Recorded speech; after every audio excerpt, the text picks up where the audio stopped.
Guys, welcome back. I hope what you just saw pushed Montenegro to the top of your travel list for this year. I know there are many of you out there who are looking to travel this year, and Montenegro is coming up on the radar for many people. We are open for tourism. We are seeing more tourists coming now from April onward. And in case you didn't see my last video about from which countries you can enter without the PCR tests and what are the current restrictions, feel free to check out that video to get more information about those topics. In this video we're gonna talk more about topics such as when is the best time to visit the country, what is the weather throughout the year, how to reach Montenegro easiest way, which places to visit. We're gonna talk some more about accommodation, transportation, everyday costs, how long to stay in the country, and I'm gonna give you some practical tips regarding the mobile data, SIM cards, money exchange, etc. My nerves are inside out, it's because you're not worth less than perfection. So when is the best time to visit the country? Definitely spring, summer and fall seasons are the best time to visit, from April until end of October pretty much. We have most sunshine, there is least rain, and this is definitely the time to explore the country, to enjoy outdoors, and during summer of course to enjoy the beach and swimming. Summer starts from June until mid-September or even until end of September, as this is when temperatures are above 30 Celsius and it is great to enjoy the beach and the sea. Temperatures are usually between 30-35 Celsius and the sea temperature is about 25 to 27 Celsius. Spring and fall seasons are great to enjoy the outdoor activities, to explore the nature both on the coast and on the north. In case you cannot visit from April until October, then November until March is also a great time too. This is winter season, however still on the coast we have plenty of sunshine and you can enjoy warmer temperatures around 10 to 15 Celsius, while on the north this is now season of skiing, so from December until end of February or even until end of March you can enjoy great skiing.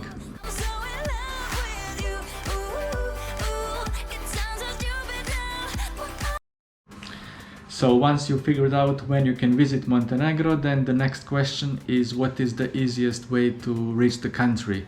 Most people decide to fly in. We have two international airports, that would be Podgorica, which is in the central part and is our capital, and also we have an airport on the coast called Tivat Airport. Most seasonal flights are arriving in Tivat, and this could be a great option if you're coming during the summer season. Another great option to fly in is Dubrovnik Airport, and this is in the neighboring Croatia. This is very close to our border, actually just half an hour, and Dubrovnik has lots of connections with Western Europe, so this also could be a really great option to fly to.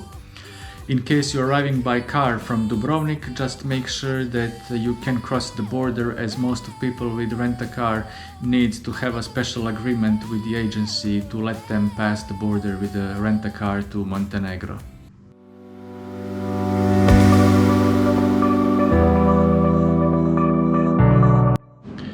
So how much time you should dedicate to explore Montenegro? I would say at least a week is needed to catch a glimpse of the country. If you have only a week, then stick to the coast, enjoy beautiful Boka Bay, and don't rush yourself too much, as there are really gorgeous places to be enjoyed. And if you wish to put in a week south and north, that would be definitely too much. So 1 week, stick to the coast, and if you have another week, then head up north, as you have really beautiful national parks to discover up there. Those who have 3, 4 or even more weeks, then this would be really great to enjoy the country in your own pace, to have better understanding of the Montenegrin culture and to enjoy the country's slower vibe. Regarding the accommodation options, there is plenty to choose from depending on your budget. Usually, if you wish to save, hostels will give you a bed in shared rooms for about 10 to 20 euros per night. Airbnb and private apartments on booking.com will cost anywhere between 20 to 50, 60, 70 euros depending on the season.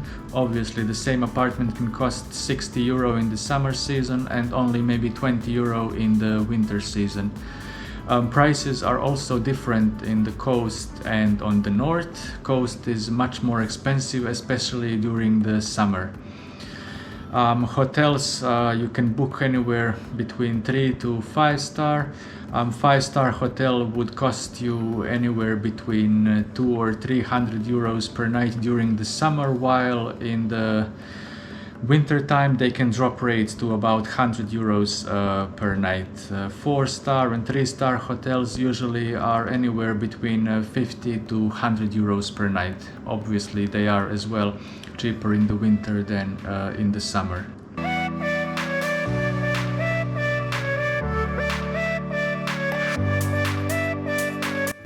Transportation around the country, I always recommend rent a car first.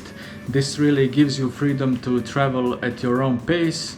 It's very affordable, only about 20 to 30 euros per day with taxes and insurances. There are weekly and monthly discounts, so you can definitely save a lot of money this way in case you're staying longer. Alternatively, if you don't want to drive, then you can use buses. There is a good network of buses around the country. Buses are quite clean, they are on time, and they're also very affordable. Tickets are anywhere between 5 to 10 or 15 euros depending on the distance you're traveling. In case you wish to use the shuttle transportation, then I could recommend Go Opti. You can take either a shared van or you can book it privately for you and your friends, depending on your preferences. I will put a link in the description of this video, and this is really a great way to transport yourself either to the north or the south from the airport you arrive to in Montenegro. For those who feel more adventurous, hitchhiking is also another option that you can use to travel around the country. Border crossing between Montenegro and the neighboring countries. This is a bit of tricky question at the moment. So right now, as I'm filming this in April, we have borders open with all the neighboring countries. We don't really have any tests needed at the moment, only with Croatia because it is a member of European Union, but at the moment we can enter to Bosnia, Serbia, Albania and Kosovo without tests. We don't expect this really to change in the coming months, as the region is working together to keep the borders open and eliminate tests. We will see how the situation will develop, so in case you plan to visit multiple countries, check with the embassies in advance so you have the latest up-to-date information in this regard.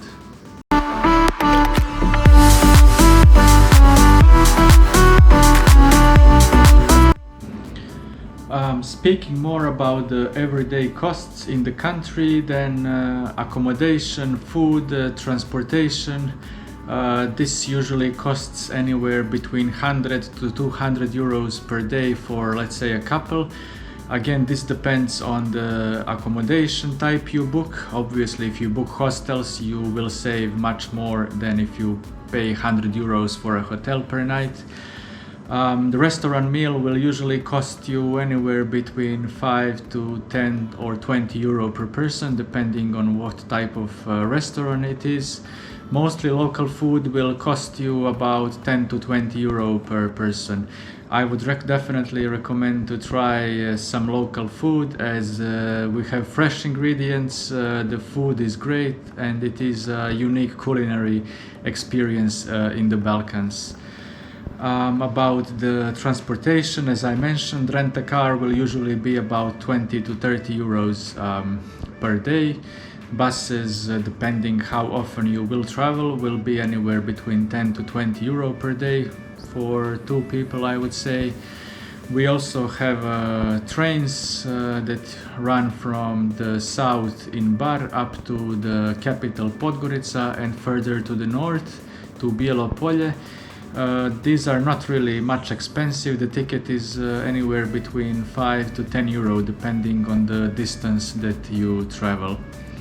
Finally, the tours will, I believe, take a big chunk of your daily budget. Depends how much you wish to explore with the tour guide, or depends on what type of activities you book. Boca Bay tour with a boat will usually be anywhere between 20 to 30 euro per person on one of those shared boats, up to several hundreds if you decide to take a boat for yourself and your friends.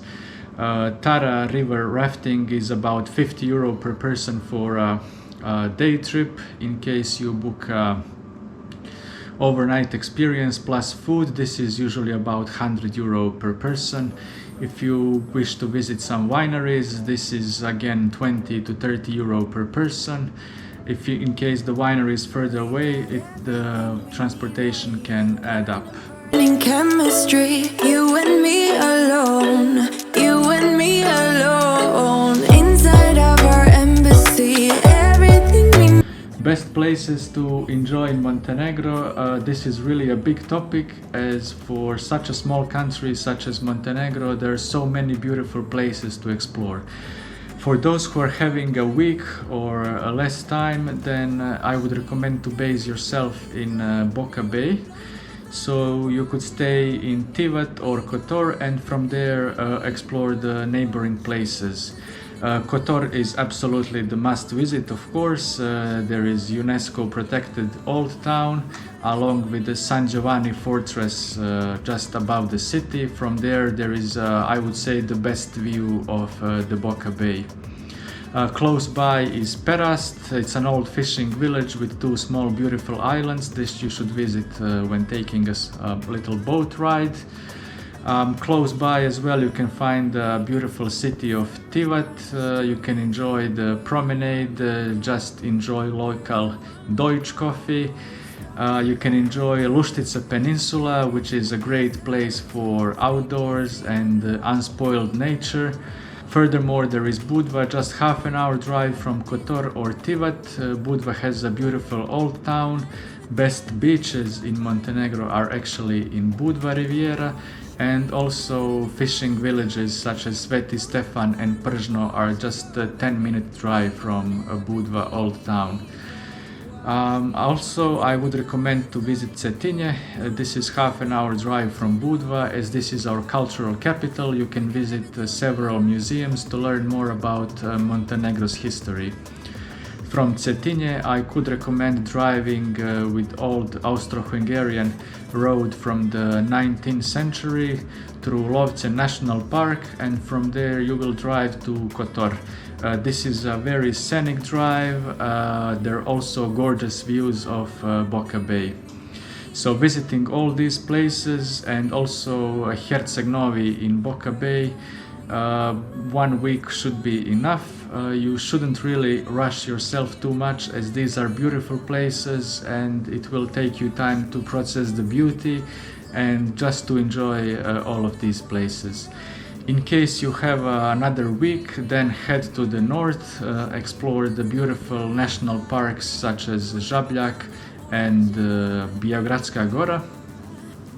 These are really, I would say, my favorite two national parks, as you can enjoy the mountain towns such as Žabljak and Kolašin and just breathe the fresh air, eat great local food and enjoy the outdoor activities. Along with Žabljak and Kolašin, I must mention Tara River and the famous rafting from Plužine. This is close to Bosnian border, and from here this is, I would say, the best rafting experience in Montenegro.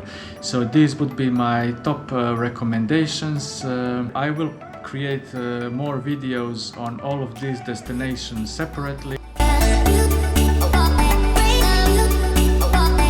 When it comes to food, Montenegro has a lot to offer. Traditional cuisine is delicious, and depending on the region you're traveling to, it is also quite different. If you're traveling to the coast, you will notice it is mostly Mediterranean cuisine based on fish and seafood. In central part, in Cetinje and in the surrounding villages, you will see different kind of prosciuttos and cheeses. These are local specialties, especially in the village called the Njeguši. Over there you can sample some amazing local food and of course the local honeys. In case you're heading to the north, then you can sample a lot of meat specialties along with the famous Lisnati cheese from Kolašin. You can also try kačamak, popara and cicvara, which are traditional foods of the north. I must also mention the traditional foods such as ćevapčići, burek and cicvara. These are something that you can find in most of national restaurants around Montenegro, and these are definitely delights that you should try when exploring the country.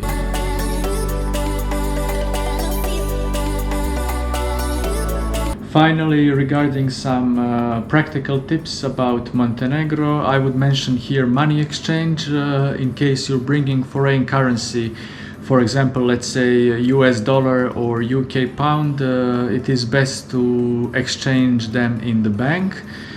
Banks will actually give you a really good deal, and I wouldn't recommend changing the money on the street with the street dealers. You can find a few in the Podgorica city center, but definitely I recommend to stick with the banks. Regarding the mobile data, as I know that many people wish to use the internet during their stay, Telecom offers some really good tourist packages with gigabytes for Wi-Fi.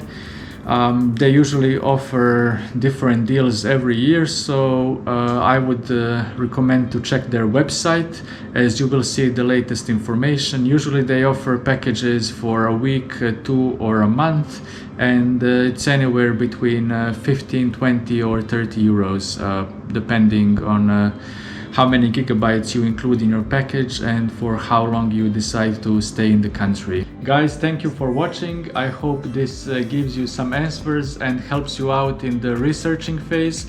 In case you have some further questions, let me know in the comments. Feel free to like the video, subscribe to my channel, as I will be posting weekly videos about Montenegro. Thank you for watching, and I will see you next time.